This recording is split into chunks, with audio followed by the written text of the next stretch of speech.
Au sens large, pour que tout le monde comprenne, on fait de l'identité vocale aujourd'hui. Reconnaître qui parle au travers de sa voix en moins de 3 secondes, peu importe ce qu'il dit et où il le dit. Donc on a commencé à travailler sur la base de ce qu'on avait déjà en biométrie sur un détecteur de deepfake audio. Et donc ça c'est le deuxième produit. Donc en plus de reconnaître qui parle, maintenant est-ce que la voix que j'entends est celle d'un être humain unique ou est-ce que la voix a été générée ou modifiée par IA? On a même des forces de l'ordre qui nous ont demandé est-ce que vous sauriez détecter un taux d'alcoolémie dans la voix?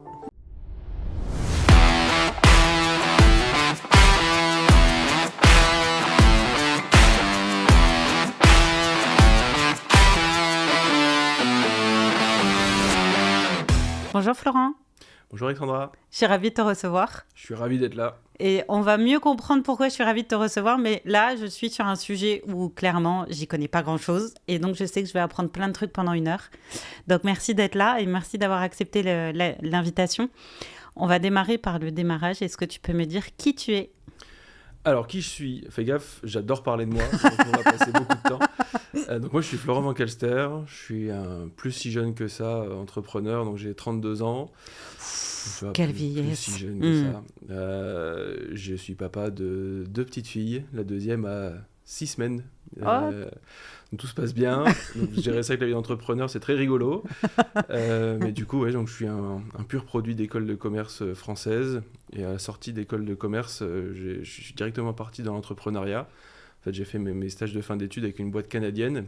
Ok. Et ensuite, j'ai fondé la filiale française de cette boîte canadienne-là en France. Et j'ai eu la bonne idée d'introduire du coup un produit qui venait des US, vendu par cette boîte canadienne, un produit de data en France, juste avant l'arrivée du RGPD. Donc c'était aussi très folklorique et forcément ça a bloqué pas mal de choses au niveau produit et le reste de nos services était très marketing, web classique, ça m'intéressait pas trop. Ok. Donc du coup, suite à cette expérience-là, j'ai revendu mes parts et je suis parti rejoindre WeSpeak en phase projet. Et ensuite, on a monté la boîte avec mon associé pour devenir ce qu'on est aujourd'hui.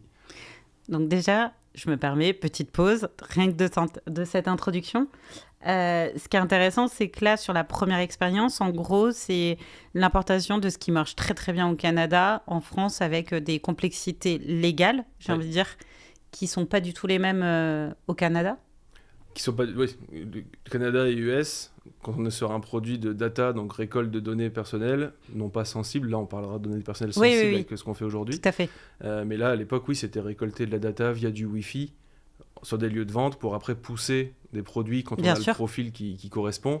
Sauf que récolter ces données-là avec le RGPD, avec la mentalité française là-dessus aussi, c'était très compliqué.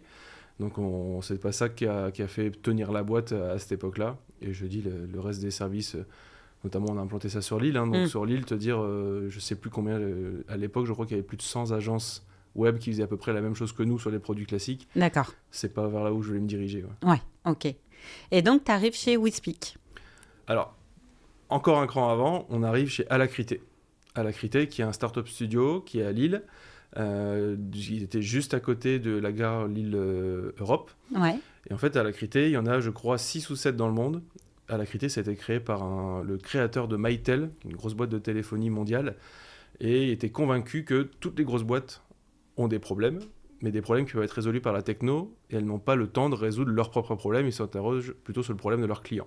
Ok. Et toutes ces problématiques internes à des grosses boîtes, elles sont forcément ces problématiques partagées par toutes les grosses boîtes du monde entier. Il était convaincu que si on arrivait à résoudre les problèmes des grosses boîtes par des solutions technologiques, on pouvait en créer un produit et du coup des plus petites boîtes qui allaient ensuite exploser. Donc c'est ça le fondement d'Alacrité, Ok. prendre des besoins métiers, les résoudre par la techno, et ensuite, si la techno fonctionne et que ça répond aux besoins initiaux, on pouvait lancer la boîte.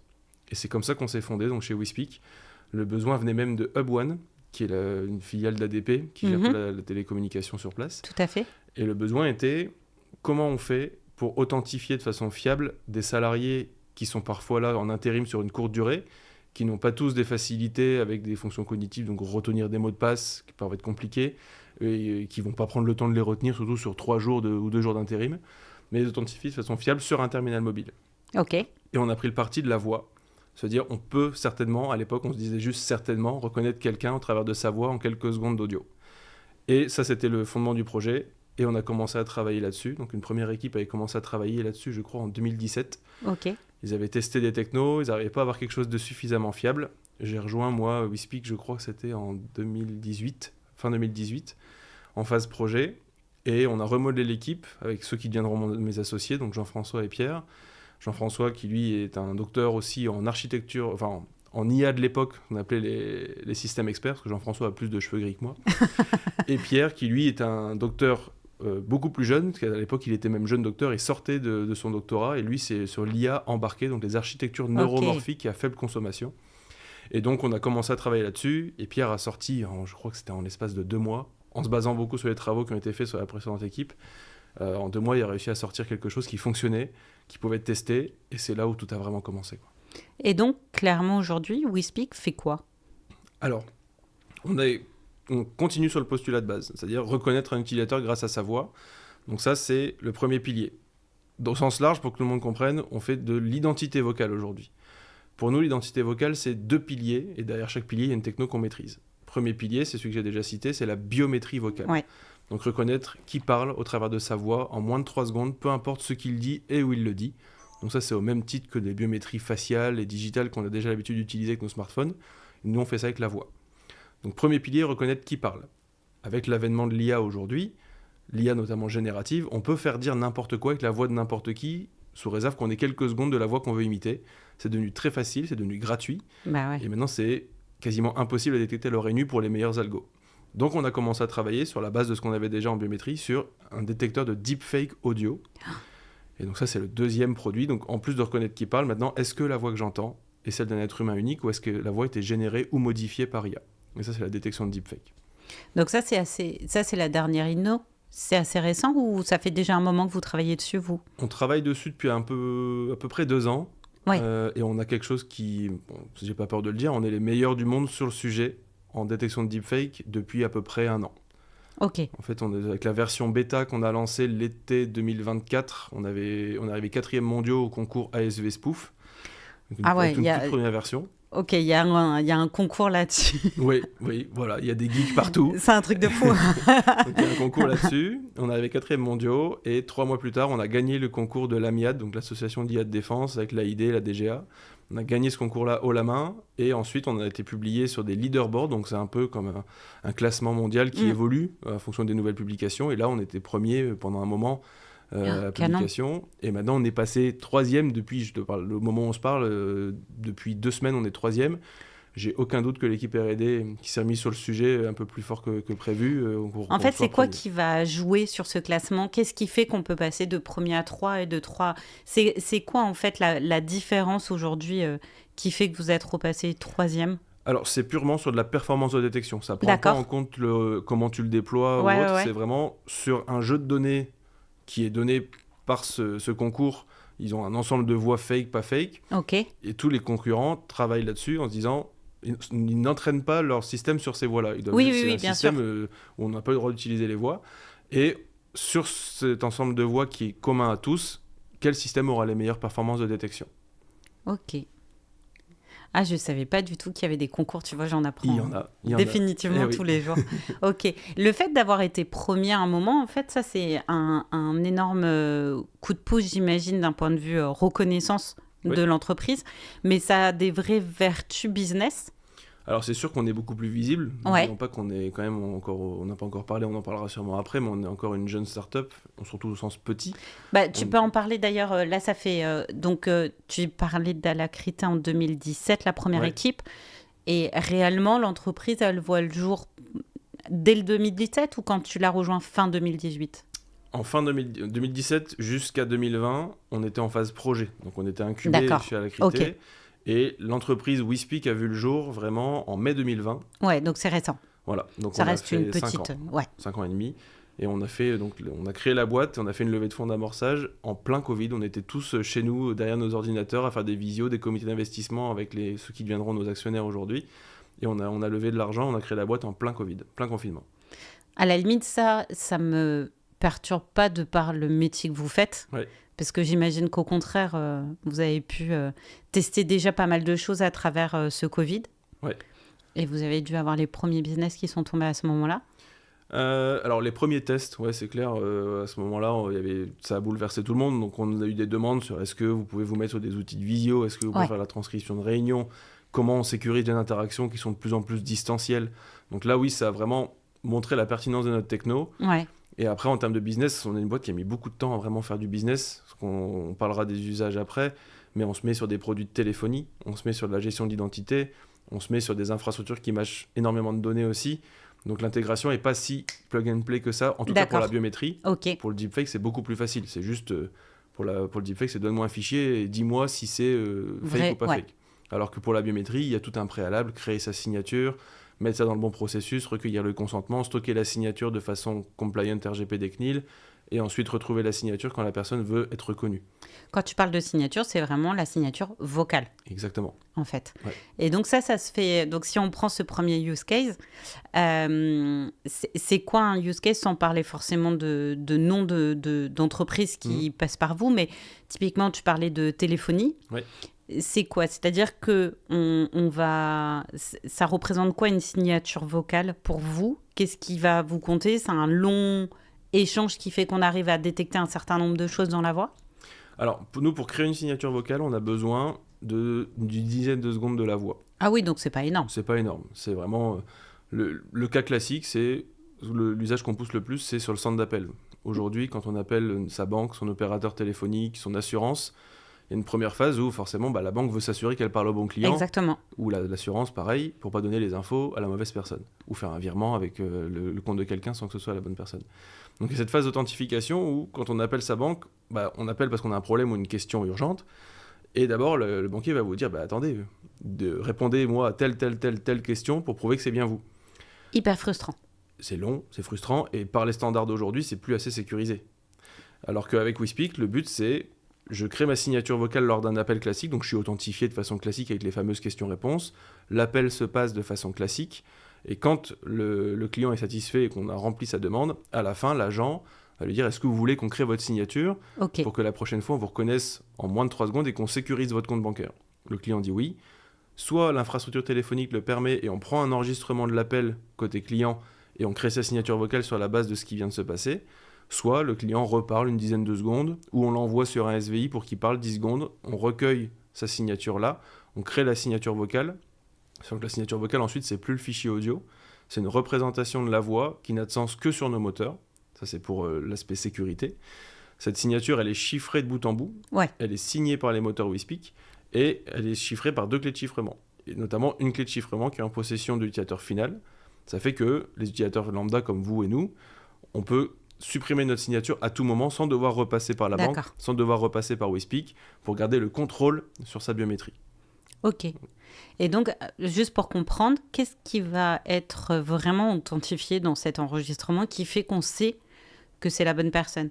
Pour préparer cette interview, naturellement, je t'ai dit, moi, en plus, je suis très sensible aux voix, mais il y a des voix, je trouve qu'elles sont très ressemblantes, surtout dans les fratries entre la mère et la fille. Parfois, je trouve qu'il y a des voix qui se ressemblent, c'est impressionnant. Comment vous allez arriver à détecter ces différences-là, en fait? Alors, déjà, il faut garder en tête que nous, à l'oreille nue, quand on perçoit 2 voix comme quasi identiques, ou en tout cas très proches, nous, à l'oreille nue, on entend entre 6 et 7 facteurs d'une voix. Est-ce que c'est grave, profond? Tout à fait, Voilà. Lui, le moteur, il ne va pas analyser que 6-7 facteurs d'une voix, il analyse plus de 180 dimensions d'une voix. Ok. C'est de l'IA derrière, donc même moi, je ne peux pas te dire quels sont ces 180 facteurs d'une voix. Mais il y a déjà, tu me donnes un premier retour avec 180 critères. Voilà. Et donc, c'est pour ça que 2 voix qui semblent identiques ne sont pas les mêmes, et c'est ça que le moteur, lui, il va amener une puissance que nous, on n'a pas à l'oreille nue, et surtout un automatisme, et faire en sorte qu'on sait détecter une voix parmi d'autres, ou une voix comparée à une autre, dans un environnement bruyant, au travers d'un micro de téléphone, parce que la bande son du téléphone, c'est moins grande qualité que juste du fichier audio qu'on s'envoie. Ouais. Donc, ces 180, même plus dimensions d'une voix qu'on analyse, ça fait qu'on sait distinguer 2 voix qui sont même très proches, et ça fait aussi qu'un imitateur ne pourra pas se faire passer pour quelqu'un qui cherche à imiter, parce qu'il va se baser sur les facteurs qu'on entend à l'oreille nue pour que ce soit crédible. Mais par contre, on saura détecter 2 voix qui semblent similaires, on saura détecter et les différencier. Ok. Donc ça, premier use case, c'est celui-ci. Ouais. Et cette première dimension chez WeSpeak, elle représente combien à peu près en pourcentage de l'activité? Alors, pendant un moment, forcément, c'était 100%. Oui, bien sûr. Depuis l'arrivée du deepfake, aujourd'hui, je dirais qu'on est à peu près à 50-50. Le deepfake va très fort. Enfin, très fort. Je parle de notre produit deepfake parce que les usages sont nombreux Et les demandes sont nombreuses. C'est vraiment un sujet qui est en train de prendre le devant de l'actualité, mais aussi des inquiétudes des entreprises. Est-ce que la voix que j'entends est bien celle de mon client? Est-ce que la voix que j'entends est bien celle du président de la boîte qui me demande un virement? Ou bien est-ce que l'information que je suis en train de lire, est-ce que la vidéo que je lis, est-ce qu'elle est bien authentique? Ou est-ce que ça a été manipulé pour manipulation de masse, pour désinformation ou autre? Et là, pour le coup, on voit bien l'innovation qui était attendue, en tout cas, j'imagine. Et effectivement, la norme, j'ai envie de dire, l'énorme propension pour vous de gros business à venir, parce que pour le coup, c'est impressionnant. Chaque jour, là, depuis, on va dire, moins de 2 ans, le nombre de fakes qui existent. Alors, parfois, c'est plus anodin, on s'en fiche, on essaye juste, nous, humains, de détecter c'est un fake ou pas un fake, mais effectivement, au nom d'une entreprise ou d'un État, puisque je crois que vous avez des clients un peu plus secrets, mais pour le coup, plus dans ce domaine-là. Là, c'est plus du jeu de deviner si c'est fake ou pas, c'est clairement primordial. Oui. Donc, pour le coup, ça, aujourd'hui, c'est vrai que ça prend une grosse propension dans votre activité. Comment vous arrivez à accueillir toute cette demande, j'ai envie de dire, et est-ce que cette demande, elle est vraiment concrétisable en business? Est-ce que quand on est autant dans une innovation, c'est simple à marketer ou en tout cas à packager, exactement. Alors, nous, d'un point de vue technique, c'est entre guillemets facile. Parce que la base de la techno, ce qui était le plus difficile à construire, c'est une techno performante. Donc ça, on l'a, il n'y a pas de problème. Ensuite, il faut le déployer chez le client en fonction de son usage. Jusqu'à présent, on vend ce qu'on a comme algo et on le met chez le client, il le met dans l'infrastructure où il le souhaite chez lui pour mâcher les données. D'accord. Et nous-mêmes, on n'a pas de droit de regard sur les données. Bien sûr. C'est-à-dire qu'on donne notre moteur, on l'encapsule, on le ferme comme il faut. Et ils vont passer les données là-dedans et on retourne nos scores de détection et on donne les alertes quand il faut. Donc ça, nous, on sait le distribuer comme il faut. Et ensuite, comme je l'ai dit, d'un point de vue pour le deepfake, c'est facile. On envoie un fichier qui soit audio ou vidéo et on saura dire c'est fake ou pas fake. Ok. Le plus compliqué, par contre, c'est la biométrie. Là où, je t'avais dit, il y a un process complet où consentement, signature, chiffrement, processus. Là, c'est plus compliqué. Mais c'est vrai que maintenant, les usages sont tellement nombreux que c'est ça qui est difficile à marketer, par contre. On est une petite boîte. Et on sait que les usages sont quasiment infinis des deepfakes. Donc, où est-ce qu'on doit se mettre pour pouvoir les contrer? C'est énorme. Donc, on doit se mettre sur de la téléphonie. Ça, on sait le faire parce qu'on l'a fait avec la biométrie. On s'intègre à des plateformes qui mâchent de la donnée pour donner les alertes, est-ce que c'est fake ou pas. Demain, on va se mettre embarquer dans les téléphones. On travaille avec notamment un fournisseur de téléphonie européen que je ne peux pas citer pour l'instant. Leur but, c'est de pouvoir fournir un service premium aux usagers qui le souhaitent, de dire dès qu'ils reçoivent un appel, on le passe dans le moteur, et dire attention, vous parlez à un deepfake, ou attention, la voix est modifiée, ou bien c'est bon, vous pouvez y aller, la voix est authentique.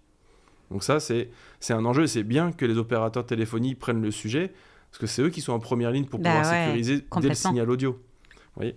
Donc ça, c'est un vrai sujet, on peut aller plus loin, on n'a pas encore ces discussions-là avec des telcos français, j'ose espérer que ça va venir, mais les usages, oui, en effet, sont hyper nombreux. Ouais. Tu as parlé de petites structures, on a oublié de le dire. Aujourd'hui, vous êtes combien chez WeSpeak ? On est une dizaine.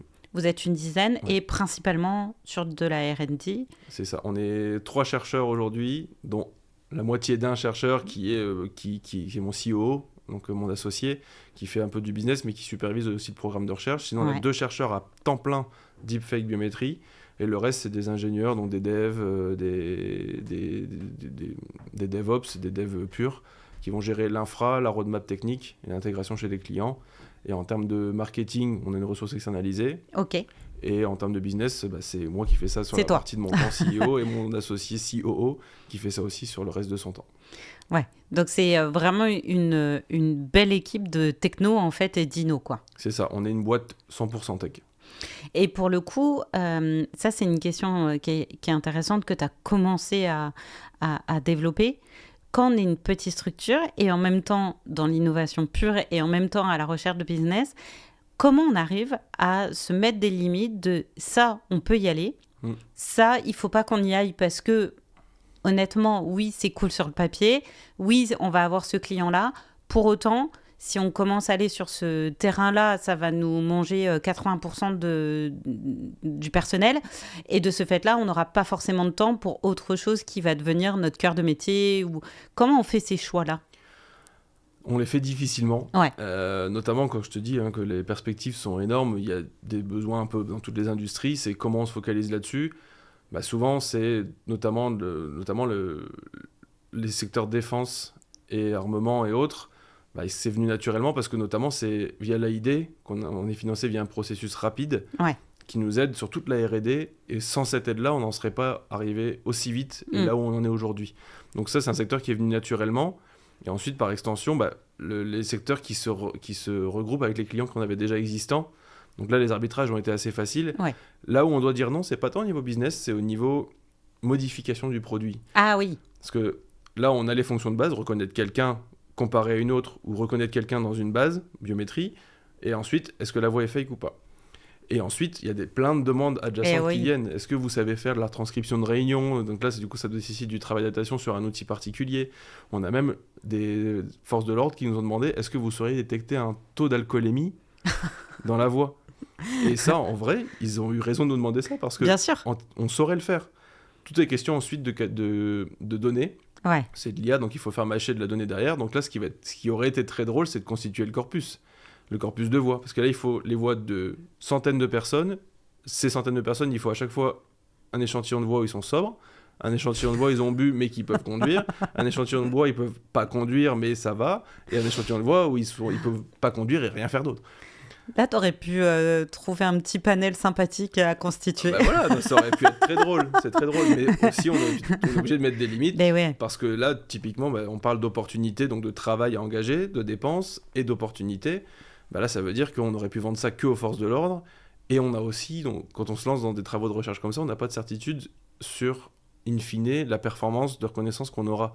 Donc si on engage, je sais pas, une année entière là-dessus, avec l'équipe à 60 ou 50% dessus, on n'avance pas sur du vrai business. Et surtout, si on met autant de ressources là-dessus et qu'in fine, on n'est pas assez probant pour être utilisé, on aura juste perdu une année. Ouais, ou en tout cas, ça te fait qu'un client sur cette donnée-là, et en même temps, on va te refaire une autre demande qui nécessite un autre ajustement, et c'est là où tu perds beaucoup d'énergie et puis le cœur même finalement de WeSpeak aujourd'hui, quoi. C'est ça. D'autant qu'en plus, on est déjà engagé là dans une course gendarme-voleur, puisque les deepfakes, ceux qui génèrent des voix, continuent d'évoluer à vitesse grand V. C'est un truc de fou, ouais. Nous, on doit continuer d'évoluer derrière. Donc on a déjà une partie de maintien des performances qui prend une bonne partie de notre roadmap, et ensuite les demandes, on va dire adjacentes à tout ça, ça vient naturellement, et les arbitrages se font au final relativement facilement avec le business. Mais maintenant, c'est maintenant que les questions vont se poser. C'est maintenant qu'on doit grandir, et c'est maintenant qu'on va devoir faire de vrais choix. Est-ce qu'on met le focus uniquement sur le deepfake et on maintient juste la biométrie ? Est-ce qu'on continue d'avancer sur les deux ? Si on avance sur les deux, on recrute qui, quoi, combien ? Et après, pareil au niveau business. Vers quelle industrie on se tourne ? Donc, quel genre de profil on recrute ? C'est des questions, je suis en plein dedans. Donc, dans des fichiers Excel, dans des BP, dans des discussions avec c'est des sujets sur lesquels tu avais déjà réfléchi quand tu t'es quand t'as embarqué au démarrage, excuse-moi. Tu t'es dit, ça va être des sujets que je vais avoir à traiter, c'est cool. Ou finalement, tu découvres un peu toutes ces étapes-là à franchir. Et c'est pas si simple que ça de les prendre. Dans tous les cas, que ce soit au début ou maintenant, c'est pas simple de les prendre, parce que choisir, c'est renoncer, en fait. Donc, c'est un peu compliqué. Mais l'avantage aussi de l'accompagnement qu'on avait avec Alacrité au début, c'est qu'on était dans une phase où on construisait une techno pour un usage, mais on savait qu'il allait en avoir d'autres. Donc, dès le début, notamment dans le choix du business plan, dans le choix des clients, on a tout de suite dû imaginer où est-ce qu'on allait vendre. Mais pour être franc, si je prends 5 années de recul, jamais j'aurais cru qu'on allait autant pivoter sur le deepfake. Jamais j'aurais cru et j'aurais même imaginé ou même espéré avoir les performances qu'on a aujourd'hui en termes de deepfake, être les meilleurs du monde sur un sujet. Mais c'est énorme. J'aurais jamais cru ça. Et moi, je dis merci tous les jours à l'équipe R&D pour le travail qu'ils font et comment ils en sont arrivés là à deux. C'est impressionnant. Ouais, ça c'est fou. Donc se dire ça déjà, c'est un accomplissement en soi, mais il faut pas qu'on s'arrête là et c'est maintenant qu'il faut qu'on soit bon. Bien sûr. C'est à nous au niveau business d'être bon pour dire ok, vous avez assuré au niveau technique, maintenant c'est à nous d'assurer au niveau business, quoi. Donc là, la pression elle est importante. Voilà. Et par rapport au deepfake, parce que ça c'est quand même un sacré sujet du moment, où le petit humain très naïf que je suis arrive juste à voir que l'évolution est énorme. Hier encore, les voix générées par l'IA, c'était très robotique. Ouais. Aujourd'hui, c'est clairement très humain. Est-ce que pour votre outil, c'est aussi facilement détectable, ou est-ce que là, on sent que la machine ou l'outil, ou je ne sais pas comment tu utilises la solution, en tout cas, elle commence à galérer, ou honnêtement, aujourd'hui, ça va encore, mais on sait qu'on va se faire vite piéger demain. Il y a un peu de tout. En vrai, c'est pas aussi naturel que ce qu'on pense. Par exemple, on a vu que notre moteur, parfois, avait du mal à détecter quelque chose que, si on l'entend à l'oreille nue, on se dit « Mais non, mais ça, c'est un deepfake, c'est sûr ». Des choses qui sont mal faites pour l'oreille humaine, le moteur, parfois, il aura du mal à détecter. Ah ouais, c'est marrant. Donc ça, c'est hyper antinomique, on ne pensait pas à ça. Donc on a quand même, heureusement qu'on a quand même surveillé ces deepfakes-là et les inclure dans les entraînements. Donc il y a cet aspect de, faut pas se dire c'est difficile à entendre, donc on va avoir du mal à le détecter, parce que à l'inverse, des choses qu'on se dit, bah non, mais là, on écoute les fichiers, si c'est pas noté, je sais pas que c'est pas un deepfake avant de le passer dans le moteur. Donc il y a cette surveillance-là à avoir, mais j'ai pas de doute que oui, l'évolution des systèmes va faire en sorte que on aura de plus en plus de mal à les détecter. Et il y a aussi un autre facteur à prendre en compte, c'est l'évolution des modèles, et il y a aussi l'évolution de la puissance de calcul. On nous parle de quantique depuis des années. Pour parler à pas mal de boîtes qui sont sur le sujet, le quantique, c'est demain. Ouais. Comment vont se comporter les IA ? Je parle de l'IA de détection, l'IA générative voix, mais l'IA en général, comment ça va se comporter avec une puissance de calcul qui sera démultipliée à ce point ? Bien sûr. Donc il y a d'autres sujets à adresser, la consommation énergétique, les puissances de calcul qui ne seront pas disponibles pour tout le monde dans un premier temps. Mais il y a ça à se dire, c'est l'IA fait du progrès, les puissances de calcul vont en faire énormément dès qu'il y a un premier ordinateur quantique disponible au grand public. Bien sûr. Ça va créer encore une nouvelle révolution. Je pense que les gens pensent que la révolution est déjà en marche, mais on n'est pas prêt pour ce qui va se passer dans les prochains mois, prochaines années. Donc en effet, c'est un travail de fond à faire, on essaie d'anticiper. La vérité, c'est que je pense que faut rester humble et se dire on ne peut pas tout anticiper là-dessus, il faut faire de notre mieux. Quand ce sera là, de toute façon, encore une fois, je reviens à la même phrase, c'est de l'IA. Donc tout n'est pas explicable, on ne peut pas tout anticiper tant qu'on n'a pas la donnée ou la menace en face de nous. Donc ça, il faut qu'on reste très humble là-dessus et se dire, on ne peut pas se dire on est les meilleurs du monde, ça va aller. Ça, si on se dit ça, on serait déjà dépassé aujourd'hui. Bien sûr. Et quand on a préparé encore une fois cette interview, tu m'as dit qu'en France, vous êtes les seuls à peu près dans ce domaine-là, si je dis pas de bêtises. À faire de la biométrie vocale et de la détection de deepfake à ce niveau, oui. On sait qu'il y a des universités qui travaillent dessus. D'ailleurs, on travaille avec certaines universités et font des choses énormes aussi. Hein. L'avantage pour nous, c'est que même s'ils sont bons, ils n'ont pas pour l'instant vocation à les vendre. Donc, j'ose espérer que pour l'instant, en termes de performance, on est encore un peu au-dessus. Encore une fois, c'est de la prétention, là, je pense. Mais ça, eux aussi évoluent très vite. Donc, on est les seuls, commercialement, à avoir un produit d'identité vocale poussé à ce point. Et le fait d'être les seuls en France, est-ce que ça vous ouvre aussi d'autres pays parce qu'on vient vous chercher ou est-ce qu'aujourd'hui c'est quand même très français votre territoire ? Le territoire biométrie, pour l'instant, est très français. Par la législation, c'est ça. Hein. C'est ça, parce qu'on sait concevoir une solution de biométrie où on gère de la donnée personnelle sensible et être conforme RGPD et CNIL, c'était un vrai sujet. On a pris ça dès le début et ça a pris énormément de temps. Donc ça, on l'a conçu dès le début et on veut aussi jouer cette carte-là.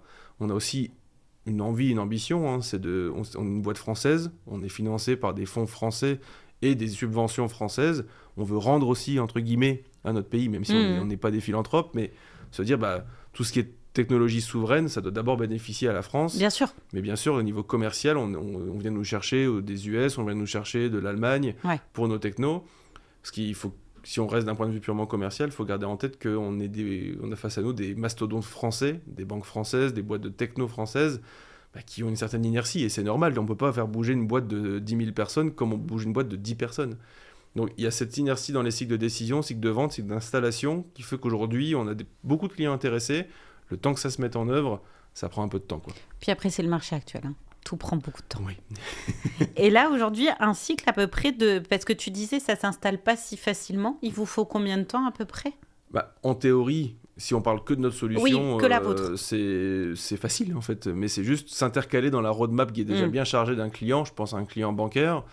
On a commencé à parler à ce fameux client bancaire-là à la création de WeSpeak, donc en 2020. Ouais. Ils ont fait un test à l'époque, et c'est tout à fait... je comprends tout à fait leur choix. Ils sont partis avec un concurrent américain qui avait déjà pignon sur rue, qui a déployé ça dans des dizaines de banques. D'accord. Ils sont partis avec eux pour faire un test. Sauf que le test s'est bien passé niveau techno, mais dès qu'il y avait une demande, c'est une boîte américaine en face, donc c'est cher, ça bouge pas très facilement non plus, parce que cette boîte américaine est devenue gros, bref. Donc c'est passé le test avec les clients américains, ça a eu le mérite de montrer que la technobiométrie vocale avait du sens pour une industrie comme les banques françaises, et du coup on a signé avec ce client-là pour un autre pilote avec eux, donc c'était 3 ans après le début de nos discussions. Ouais. À la fin du pilote, retour d'expérience, qui font rayonner en interne, et ensuite pour arriver sur un projet de mise en production, il s'est encore passé du temps. On a signé un début de mise en production, c'était il y a à peu près un peu moins d'un an. Ouais. Ça veut dire qu'en gros, un cycle de décision pour lancer quelque chose avec un client qui nous a identifié de plus de 4 ans. Et là, depuis qu'on a signé ça, ils ont beaucoup de choses. Enfin, il faut garder en tête que les banques doivent se tenir à la page sur plein de choses au niveau sécurité, au niveau téléphonie aussi. Sur la partie compliance, c'est très compliqué. Oui. Donc en fait, on ne veut pas leur en vouloir de prendre autant de temps, mais pour une boîte comme nous, c'est frustrant parce que l'intégration de notre solution, ce serait, même hors design dans les parcours, à l'échelle d'une banque, 2 mois, c'est rien. Mais c'est même moins de 2 mois. Sauf qu'ils ont tous les projets en cours qu'il faut synchroniser. Bien sûr. Donc là, on n'y est pas encore en production, alors qu'on a signé ça il y a bientôt 1 an. Ouais, ok. Après, il y a des boîtes qui vont plus vite aussi. C'est ce que j'allais te dire, parce que pour moi, le secteur bancaire est un peu particulier de par tous ces niveaux de sécurité, de légalité, de compliance, de choses qui nous dépassent et pour le coup qui vous dépassent, je pense. Ouais. Mais vous savez que ça va être acté, c'est juste... quand et comment, quoi. Voilà, c'est une question de temps, et puis aussi synchroniser tous les interlocuteurs au sein du même groupe qui ne se connaissent pas tous. C'est vraiment des grosses machines à faire bouger. Et pour lancer un projet comme ça, comme tu l'as dit, il y a le sujet métier, compliance, DSI. Donc ça fait beaucoup de monde à synchroniser, beaucoup de roadmap à synchroniser aussi. Donc voilà, c'est un sacerdoce, mais il faut passer par là pour être en production et être visible, et ensuite... que ça fasse effet boule de neige, quoi. Après, si on peut m'écouter, moi je serais ravie que mon opérateur téléphonique, ma banque, mon assureur puisse éviter de me reposer à chaque fois la question de... Alors, avant de vous écouter, je vais d'abord vous demander qui êtes-vous, où habitez-vous, quel est votre numéro de téléphone. Voilà. Je peux aller que dans ton sens. Oui, non, mais je tiens à préciser qu'effectivement, je pense que ça fait gagner du temps à tout le monde et même à la personne... derrière le téléphone qui doit en avoir un peu marre de poser toujours les mêmes questions. Et je ne suis pas certaine que ça te confirme à 300% que c'est la bonne personne. Ah non, parce que ces informations-là, tout le monde peut les avoir. C'est de l'ingénierie sociale basique. Donc oui, en effet, notre solution sur un centre d'appel, ça amène sécurité. On identifie que la biométrie et pas du déclaratif. Expérience client, pas d'effort pour prouver qui on est. Et dès qu'on a fini de parler, on passe au traitement du problème et non pas à l'authentification. On fait gagner du temps à tout le monde, donc au client, mais aussi à l'agent qui passe des centaines d'appels par jour. C'est ce que je dis, ouais. S'il économise ne serait-ce que 30 secondes sur chaque appel, on avait déjà fait une estimation de ROI sur le plus petit centre d'appel de cette banque-là. À la fin de l'année, ça fait économiser 175 jours hommes. Oh, c'est énorme. Oui, c'est énorme. Et pour autant, on n'est pas en train de dire aux banques, du coup, vous pourrez virer 3 personnes du centre d'appel. Non, c'est pas ça. C'est du temps qu'ils pourront consacrer aux clients. Tu as plus de temps pour appeler ton client. Exactement. Et du coup, pour une banque, vendre des produits additionnels. On est d'accord. Tout ce genre de choses-là. Mais ça, c'est demain. Demain, le but aussi, on n'en a pas encore parlé, mais la vision de WeSpeak, c'est pas juste de fournir individuellement à chaque banque, chaque assureur notre produit, et que chacun dans leur coin enrôle leurs clients, donc qu'ils fassent en sorte qu'ils créent leur signature. C'est que demain, on soit un peu à l'image d'un France Connect, que les signatures que vous créez quand vous appelez votre banque, votre mutuelle, vous puissiez ensuite avoir accès à une application opt-in, opt-out. Vous avez tous les services qui utilisent la biométrie vocale WeSpeak. Et vous pourrez faire opt-in, dire ok, je suis au Crédit Agricole, je suis à la Matmut, je suis chez Before Bank. J'ai créé ma signature quand j'appelle Crédit Agricole. Et du coup, je vois qu'avec cette signature, je peux l'utiliser quand j'appelle la Matmut, quand j'appelle Before Bank, sans devoir recréer ma signature. Et ça, c'est demain. On est déjà dans cette stratégie-là. Ça, on pourrait même imaginer potentiellement que ça soit effectivement une part de ton identité de manière étatique, même j'ai envie de dire. Pourquoi pas, plus largement.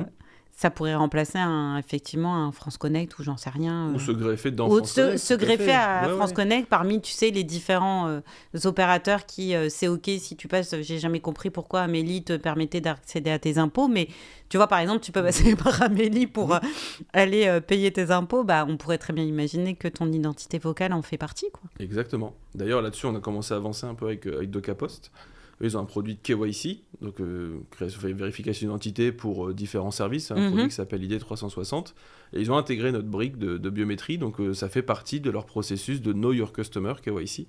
C'est pas encore déployé chez des clients, mais ça a été intégré, ça a été montré, et on est dans le début de ce process-là. Et ce serait bien qu'au travers de DocaPost, on puisse être dans cette identité souveraine et nationale de France Connect. Ouais.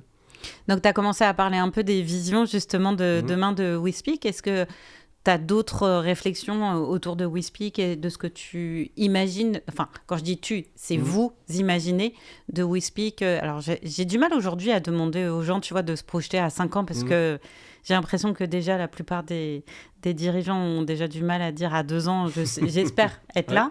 Mais toi, c'est quoi à peu près les idées enfin, encore une fois, je te parle à toi parce que tu es en face de moi, mais j'imagine que toi et tes associés, vous pensez à quoi? Déjà, il y a cette vision que j'ai exposée, c'est fournisseur d'identité, fédérer ça partout, avoir une signature valable partout. Ça, c'est une vision long terme qu'on porte sur au moins 3 ans. Là. Donc ça, c'est ce qu'on est en train de construire en fond de la fameuse roadmap sur laquelle on doit arbitrer sur les priorités. Donc ça fait partie de ça. En fait, je pense que c'est pas dans des visions, c'est des rêves. C'est de se dire que demain, on veut pouvoir fournir à n'importe quel individu une petite appli ou un widget qui va pouvoir détecter les deepfakes sur le flux téléphone qui est en train de passer. Pour que tout le monde puisse demain avoir la certitude qu'il parle à un être humain, qu'on n'est pas en train de se taper une fraude, quelqu'un qui se fait passer pour notre fils ou notre fille, dire qu'il est coincé à l'autre bout du pays et qu'il a besoin de 500 € pour prendre son billet de train. On voit bien de quoi tu parles. Ce genre de choses-là. Donc c'est vraiment, sur le facteur vocal, sécuriser la voix pour rendre la voix accessible, mais la voix aussi sécurisée et authentique. Donc vraiment au travers de l'identité, au travers d'éviter des fraudes, mais aussi de se justifier de qui on est facilement sans devoir passer par 50 codes ou autre. Donc ça, c'est une vision long terme qu'on pousse, fournisseur de l'identité vocale français et après européen, et on va savoir où le vent nous mènera. Ouais. En parlant de ça, ça me fait penser, je pense qu'on a tous eu 30 secondes à réagir la première fois qu'on a eu cette fameuse dame de rénovation énergétique, tu sais. Tu parles et puis tout d'un coup, tu dis, mais tu réponds, tu dis, ça ne m'intéresse pas, et elle enchaîne et tu dis... Mais je suis en train de parler en fait à une IA, quoi. Mais c'est impressionnant la première fois, honnêtement, que tu as...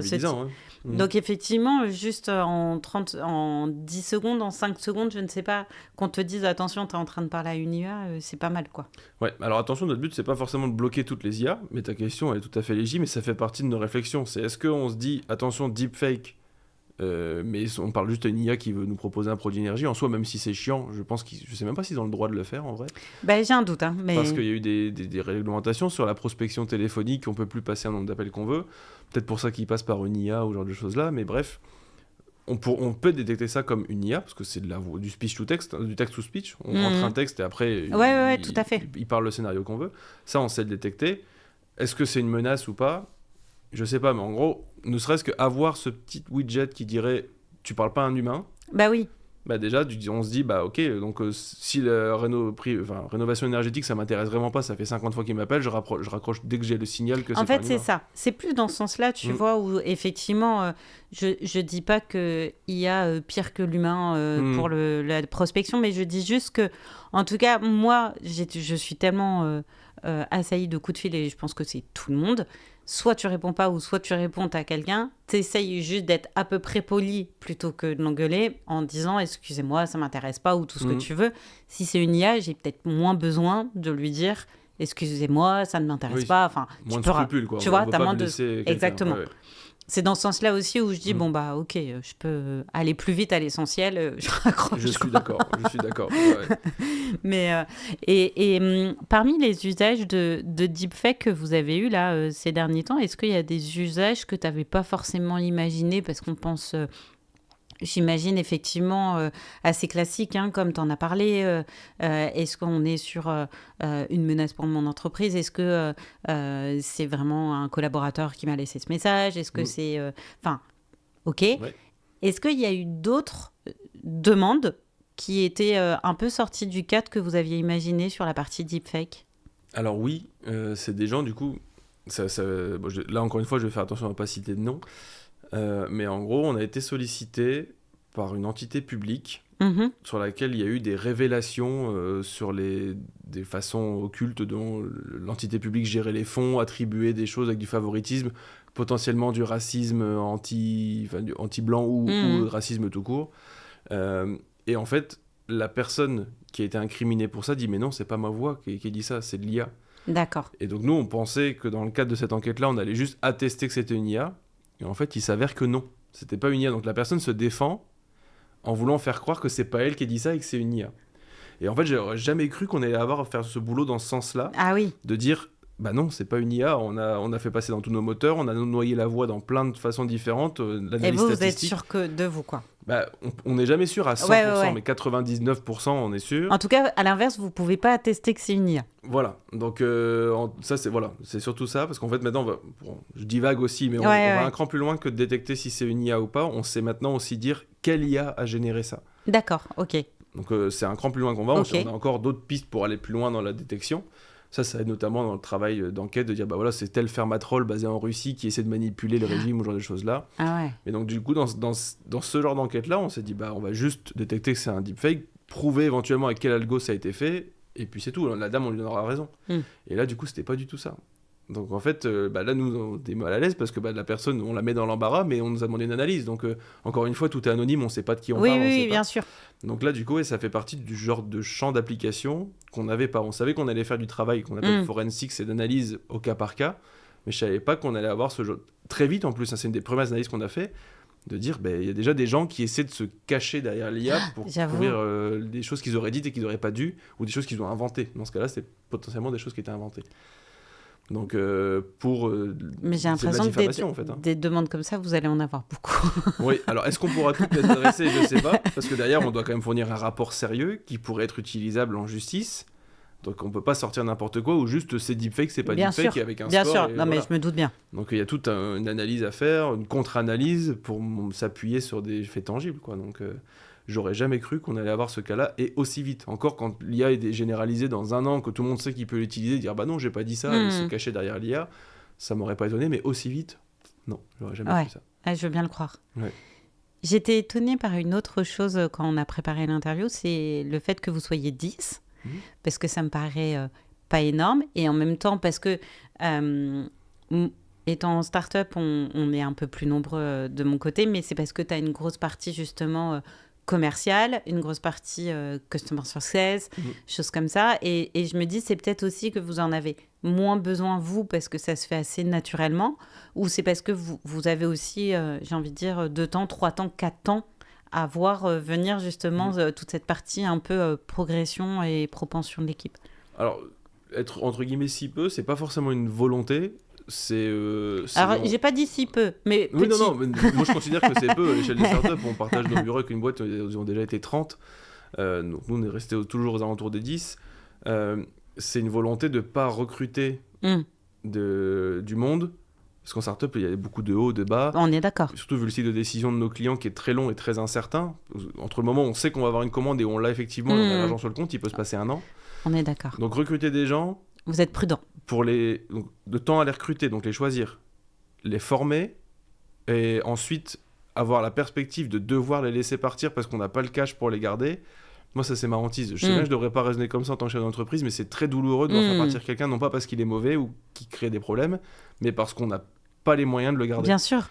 Et donc, faire dans ce sens-là, il y a beaucoup de boîtes qui vont sûrement plus vite que nous, mais j'évite au maximum de passer par ça et de préserver le cash pour ne pas aller quémander chez mes actionnaires, de dire là on est short, faut nous aider.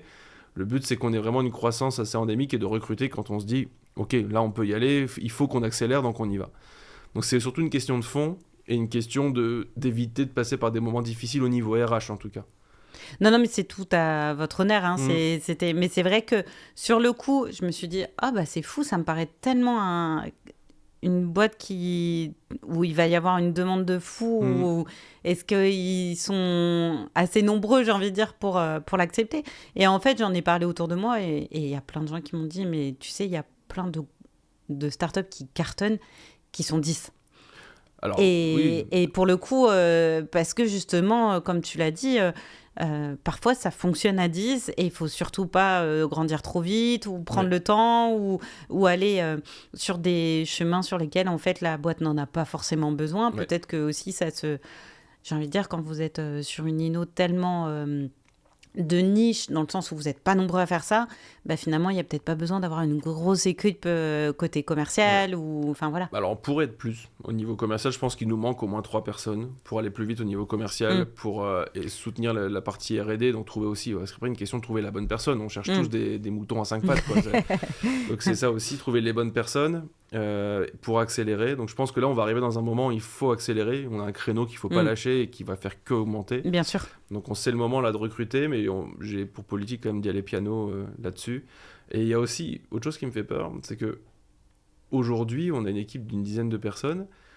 J'ai l'impression que tout le monde adore travailler l'un avec l'autre. On a une synergie d'équipe, on n'a pas fait exprès, mais ça match vraiment. Et en fait, on se rend compte aussi qu'un recrutement, parfois, ça peut être le petit maillon dans l'engrenage qui fait que ça bloque. Et en fait, c'est contre-productif. Donc en fait, il y a aussi, c'est une crainte de derrière, c'est pas ça qui fait que je recrute pas non plus, mais dans les recrutements, on est encore aussi très précautionneux sur est-ce que ça va matcher avec l'équipe pour qu'il y ait encore cette synergie, cette volonté de bosser ensemble. Parce que là, on est 10, il y a forcément des moments où on est charrette. J'ai pas l'impression que ça embête tout le monde de faire des heures pendant un moment parce qu'on sait qu'il y a un rush et qu'on est tous vers le même but. C'est hyper précieux d'avoir ça. J'ai une équipe en or, je leur dis jamais assez, sûrement je leur dis pas assez. Mais c'est génial ce qu'on a réussi à construire en termes d'humains et d'équipe, et ça, il faut pas qu'on le casse, quoi. Mais c'est intéressant parce que c'est des vraies problématiques. Justement, cette partie équipe, tu vois, j'ai reçu quand même pas mal de DG depuis que je fais ce podcast, et tous m'ont dit que la plus grande difficulté qu'ils avaient vécue, c'était le management, mine de rien, parce que finalement, gérer les comptes, gérer l'INO, gérer les jours positifs comme négatifs, bon, ok. Par contre, l'humain, c'est pas évident, parce que y a des jours où... t'es un peu l'épaule vers laquelle les gens vont venir. Enfin, voilà. Pour plein de raisons, en tout cas, le management, c'est pas si évident que ça. Et c'est vrai que je comprends tout à fait cette crainte que tu peux avoir de te dire, là, à 10, ça marche super bien. Imagine à 15, c'est le bordel. Mais c'est ça. Donc, mais c'est là où c'est des vrais sujets, je trouve, hyper intéressants. C'est comme tu disais, je sais que ça serait bien qu'on soit au moins 3 de plus au commercial. Pour autant, est-ce que la période pendant laquelle ça va marcher... où il n'y aura pas plus de trésor, est-ce qu'on est prêt à tenir? Et je trouve que c'est des vraies questions qui sont tellement importantes et tellement difficiles à prendre, quoi.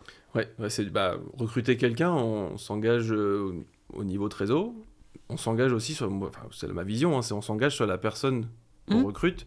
C'est oui, il faut qu'elle fasse l'affaire, qu'elle fasse ses preuves, mais si elle le fait, faut que nous on respecte notre part du contrat et de dire ce qu'on t'a vendu, perspective d'évolution, tu vas adresser tel marché, on va te faire confiance.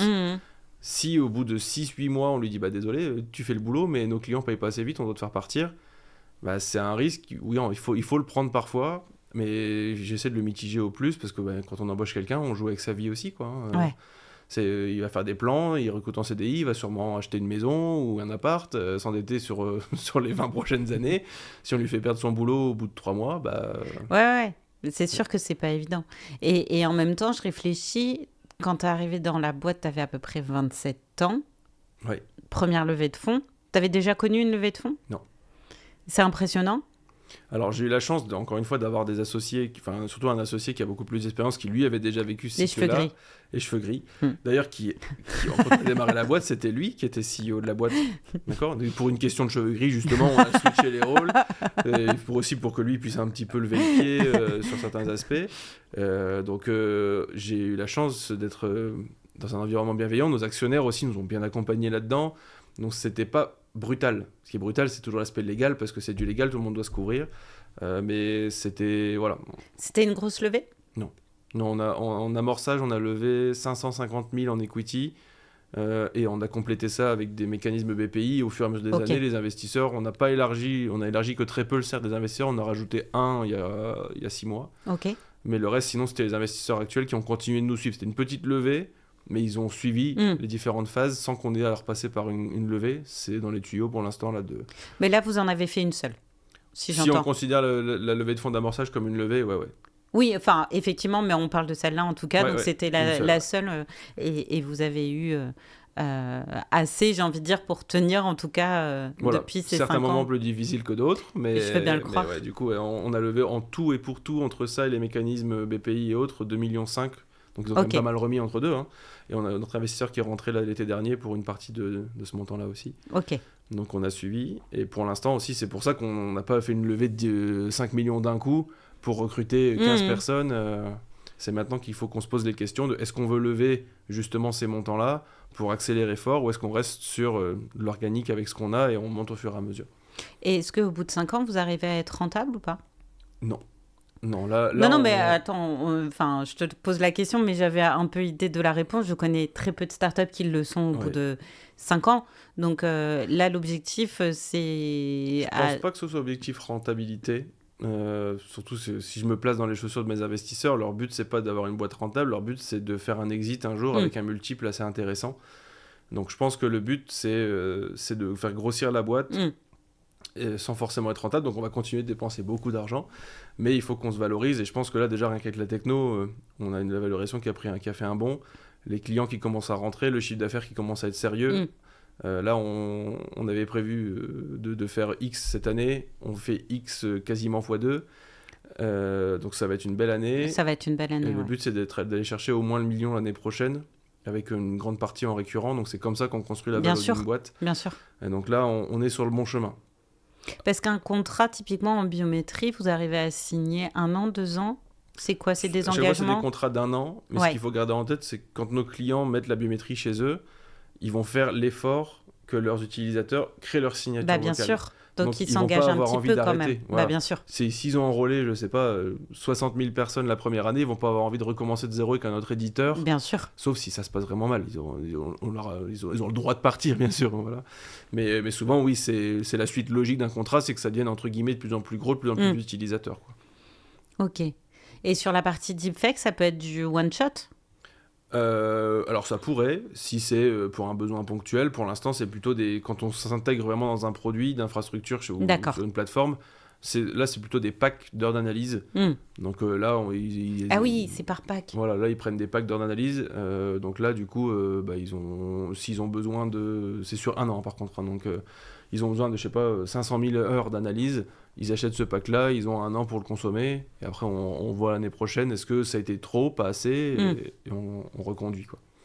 Je ne sais pas si c'est un marché, mais pour faire le lien avec un autre épisode que j'ai tourné il y a quelques temps, avec Bill dans la musique, qui me disait que 10% des morceaux mis sur les plateformes aujourd'hui étaient de l'IA. Ouais. Alors ça date déjà d'il y a presque 6 mois, donc c'est peut-être 20% aujourd'hui. Ouais. Est-ce que ça a un marché, ça, typiquement, de détecter dans... Parce que derrière musique, ce qui est intéressant, c'est que tu as quand même des droits. Mm. Tu as des droits de propriété... je sais pas si c'est intellectuel ou en tout cas de musique, en tout cas, artistique, ouais. et de la SACEM.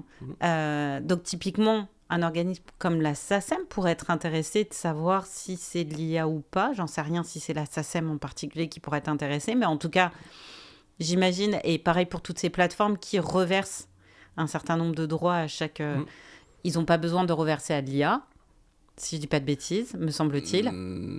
Je crois que, après, je m'avance sur rien, c'est pas du tout mon domaine de compétence, hein, les droits là-dessus, mais je crois qu'il y a un créateur quand même qui va créer le contenu même via de l'IA, et du coup il va quand même récolter quelque chose via ça. Mais je pense que les plateformes elles-mêmes publient des contenus mais c'est pour ça que ouais. Mais donc, je sais que par contre il y a une boîte française qui est je crois que sans dire de bêtises, je crois que c'est l'IRCAM, une spin-off de l'IRCAM qui a créé un détecteur de deepfake orienté vers la musique. D'accord, ok. Pour adresser ce genre d'usage là. Donc nous on n'est pas on est spécialiste de la voix. Je pense que sur du son, parce qu'on parle de musique, hein, donc parfois il n'y a même pas de voix, hein, dedans. Ouais, alors moi je parlais plutôt de la voix parce que typiquement, je sais pas si tu te rappelles, il y a un petit moment de ça, c'est l'artiste Angèle qui s'était fait... elle avait découvert qu'on avait créé un morceau avec sa voix, avec son image, enfin avec tout, et vraiment c'était assez bluffant, si je dis pas de bêtises. Et Et en fait, c'est un vrai piège quand même pour aussi tous ces artistes-là. Surtout pour les artistes, ouais. Donc non, il y a un vrai sujet là. C'est pour ça que je te parle. C'est pour ça que je te parle de parce que c'était bien aussi au niveau de la voix qu'il y avait eu un vrai souci de reconnaissance. Pour le coup, est-ce que c'est la vraie ou pas? Enfin voilà quoi. Ouais, non, mais là du coup, je pense que l'IRCAM, c'est IRCAM Amplify, l'entité qui gère ça, et je crois qu'ils font du très bon boulot sur la partie deepfake. En tout cas, au niveau musique et surtout voix chantée. Ok. Donc, ils se sont certainement emparés du sujet auprès de Madame Angèle, je ne sais même pas quel est son vrai nom de famille. Mais en tout cas, je pense que oui, ils sont sur le sujet. Ils sont plus spécialisés là-dedans parce qu'ils viennent de ce domaine-là. Ouais, d'accord. Nous, on est plutôt voix au sens identité. Oui. Et pour le coup, qu'est-ce qu'on peut vous souhaiter là sur l'année à venir en termes de, tu vois, parce que tu parlais de ces longueurs de déploiement. Donc, il y a les longueurs, on connaît dans l'entreprise, mais il y a aussi des longueurs de notre administration quand même légale aussi dans un certain nombre de démarches à faire. Est-ce qu'il y a des choses sur lesquelles ça aurait pu vous faire gagner du temps d'avoir des démarches plus courtes d'un point de vue pur légal en France? Alors oui, c'est toujours... Quand on attend de l'argent, surtout de la part d'entités publiques, on peste toujours. Moi, forcément, moi le premier, mais je ne me permets pas de le dire à nos entités publiques parce que je sais qu'ils ont beaucoup de dossiers à gérer, ils ont plein de process auxquels ils ne peuvent pas déroger, et tant mieux, parce que sinon, il peut y avoir un peu de pot de vin pour qu'un dossier passe plus vite que l'autre. Donc, la lourdeur, forcément, ça fait toujours rager, mais je pense qu'il faut qu'on vive avec parce qu'on n'a pas idée, je pense, de tous les processus qui sont imposés à ces gens-là pour traiter nos dossiers. Donc j'ai pas envie de râler là-dessus. Je trouve qu'on est déjà beaucoup aidé en France en tant qu'entrepreneur via le CIR, C2I, même si l'assiette c'est réduite. Sur l'innovation, la BPI fait des choses énormes. Sur les régions aussi. Donc, j'ai plutôt envie de féliciter les régions aujourd'hui pour tout ce qu'elles font, et la BPI et les entités publiques. Vous êtes senti bien accompagné, justement. Ouais. Vraiment, c'est hyper bienveillant. Quand il y a des difficultés, à partir du moment où il y a de l'échange, ils sont là pour trouver des solutions et pas vous rabaisser ou vous mettre dans le trou. Donc moi, j'ai plutôt envie de les féliciter pour l'instant. Tu as déjà dû avoir affaire à eux en les appelant en disant là, on a besoin d'un peu de temps Ouais, typiquement, quand on est une jeune start-up qui démarre et qu'on a le droit, quand on lève des fonds, on a le droit d'avoir la moitié des fonds levés, on peut les avoir en argent public, en financement, qu'on doit rembourser forcément un jour. Bien sûr. Quand vient le jour de les rembourser, si le plan s'est pas déroulé comme prévu, on expose la situation à BPI, sans dire qu'on veut pas rembourser, mais dire bien sûr, il me faut plus de temps. Ils sont à l'écoute, ils vous aident à construire ça, ils creusent quand ils n'ont pas les infos qu'ils ont besoin pour les aider à construire un dossier, et ils sont assez conciliants quand ils voient qu'on est de bonne foi et qu'on a quand même des perspectives. Je sais pas ce qui se passe quand on n'a vraiment aucune perspective. Et malheureusement, ça doit arriver pour certaines boîtes. Bien sûr. Mais dans tous les cas, quand on prend le dossier sérieusement, il y a vraiment un accompagnement derrière. Et pour terminer, on a commencé par... Là, vous étiez 3e au dernier concours, c'est ça? Quand est-ce que... C'est quoi la date du prochain? Parce que je vais regarder si vous êtes ramassé au premier. Alors, ça, c'est pas un concours, c'est un leaderboard où, en fait, dès qu'il y a un nouvel éditeur... donc c'est tout le temps? Voilà, en fait, c'est dès qu'il y en a un nouveau, il le soumet. L'organisme qui gère ce leaderboard, il va vérifier qu'il n'y ait pas de biais, et après il le publie si vraiment ils sont dedans. Et du coup là on est dessus, donc je pense que forcément avant la fin d'année on aura republié, donc on croise les doigts. Je connais mon équipe R&D, je pense qu'on va au moins retaper la première place. Si c'est pour quelques jours, tant pis, mais le but c'est qu'on continue cette course pour rester soit dans le top 3, soit premier, quoi. Donc par contre, côté concours, vous êtes encore les premiers, il n'y en a pas eu d'autres depuis. Concours de l'AMIAD, donc de la DGA, il n'y en a pas eu d'autres depuis. ASV Spoof, ce concours international, il n'y en a pas eu d'autres depuis. On se tient bien au courant pour voir s'il y en a un autre pour essayer de se frotter à la concurrence encore une fois. Bon, plein de premières places en tout cas. Merci Florent d'avoir été là. Ça a été un super épisode. J'ai appris plein de choses. Je suis désolée si certaines questions étaient un peu naïves, mais... il n'y avait pas de mauvaises questions. Mais en tout cas, plein de belles choses pour WeSpeak. Merci beaucoup de m'avoir écouté, de nous avoir écoutés. Et puis à la prochaine. À bientôt.